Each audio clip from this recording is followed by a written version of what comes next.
Have you ever felt that strange tingling in your feet and wondered, is this just tired feet? Or is this something more serious, something that could actually get worse if you ignore it? If you have ever asked yourself that question, then this video is exactly for you, because today I am going to tell you what I would do first if I was diagnosed with neuropathy today. Before we go any further, I want you to stay with me until the very end, because what I am about to share could genuinely change the way you think about nerve health, and it may even help someone you love. So please do not skip this, because this information, it really can make a difference in your life. And before we start, if you are new here, make sure you hit that subscribe button, because on this channel we share honest, well-researched health information that we confirm from multiple sources before we ever bring it to you. By the time you finish watching this video, I think you will understand exactly why so many people trust what we share here. Now, let's get into it. If I woke up tomorrow and a doctor looked me in the eye and said, "You have neuropathy," there are a few things that I would do immediately, not next year, not once the symptoms get worse, but right away, because the biggest mistake people make with neuropathy is waiting. Waiting while the numbness spreads, waiting while the burning sensations get stronger, waiting while the nerve slowly loses more and more function. And here is the truth: the sooner you start supporting nerve healing, the better your chances are of slowing it down, stabilizing it, and in many cases even improving it. So the first thing I would do is take the time to actually understand what neuropathy is. In simple terms, neuropathy means nerve damage. But nerves, they do not just randomly stop working on their own. Something interferes with their ability to function and their ability to repair. In most cases, the biggest culprits are poor blood flow to the nerves, chronic inflammation, blood sugar damage, nutritional deficiencies, or even physical compression of the nerve itself.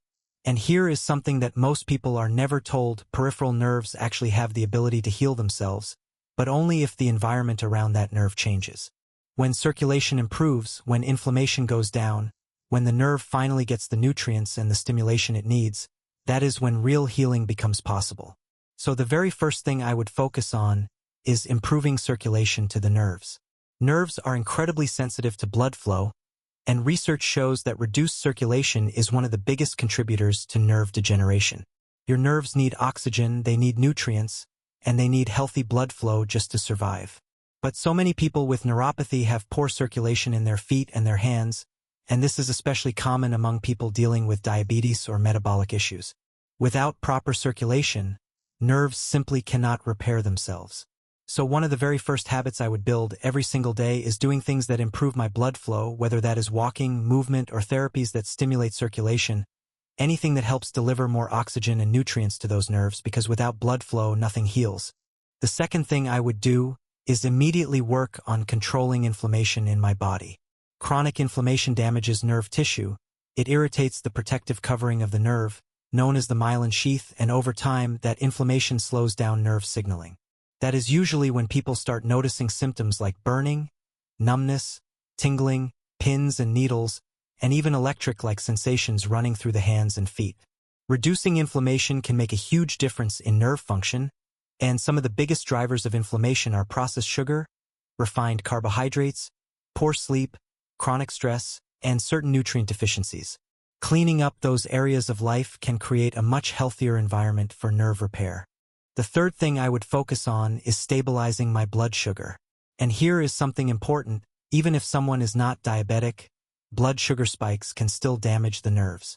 When blood sugar stays elevated for long periods of time, it damages the tiny blood vessels that supply the nerves, which means less oxygen, less nutrients, and much slower repair. Research has even shown that nerve damage can begin in people who are only pre-diabetic. That is exactly why managing blood sugar is one of the most important steps anyone can take. Through reducing sugar intake, improving diet quality, and staying physically active, all of which can help stabilize glucose levels and protect nerve health long-term. The fourth thing I would do is make absolutely sure my nerves are getting the nutrients they need. Certain nutrients play a critical role in nerve repair. For example, vitamin B12 helps maintain the myelin sheath surrounding the nerves. Alpha-lipoic acid has been studied for its ability to reduce oxidative stress in nerve tissue, and certain amino acids and antioxidants can help protect nerve cells from further damage. Without the right nutrients, nerve healing becomes far more difficult no matter what else you are doing. And the fifth thing I would do is actually work on stimulating the nerves themselves. Nerves respond to stimulation, and when they are gently activated, it can help improve nerve signaling and circulation. Therapies that stimulate the nerves can encourage regeneration and can even help wake up nerves that have become sluggish or damaged over time. This kind of stimulation helps improve communication between the brain and the rest of the body, and over time, that improved communication can lead to noticeably better function. Now, here is the part that most people are never told. Neuropathy does not always mean things will continue to get worse. So many people assume that once nerve damage begins, it will only progress from there, but that is simply not true. In many cases, if the environment around the nerve improves, the nerve can stabilize, and sometimes it can even regenerate. Peripheral nerves grow slowly, but they absolutely do have the ability to repair, and that is exactly why taking action early makes such an enormous difference.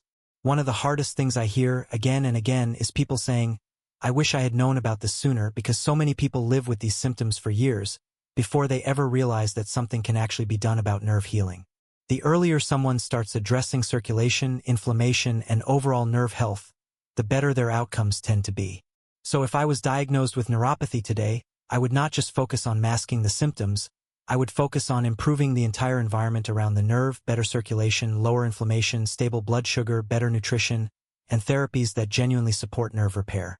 Because when you support the biology of healing, the body has an incredible ability to recover. Now I want to hear from you. Tell me in the comments which city are you watching this from, and while you are there, let me know what symptoms you have been dealing with: burning, tingling, numbness, or balance problems. I read every single comment, and I do my best to respond to as many of you as I can. And if this video helped you, please hit that like button, because we put real effort into researching and confirming this information from different sources before we ever bring it to you. And if you have not already, subscribe to the channel so you never miss the next video. And remember this: your nerves may be damaged, but that does not always mean they are beyond repair.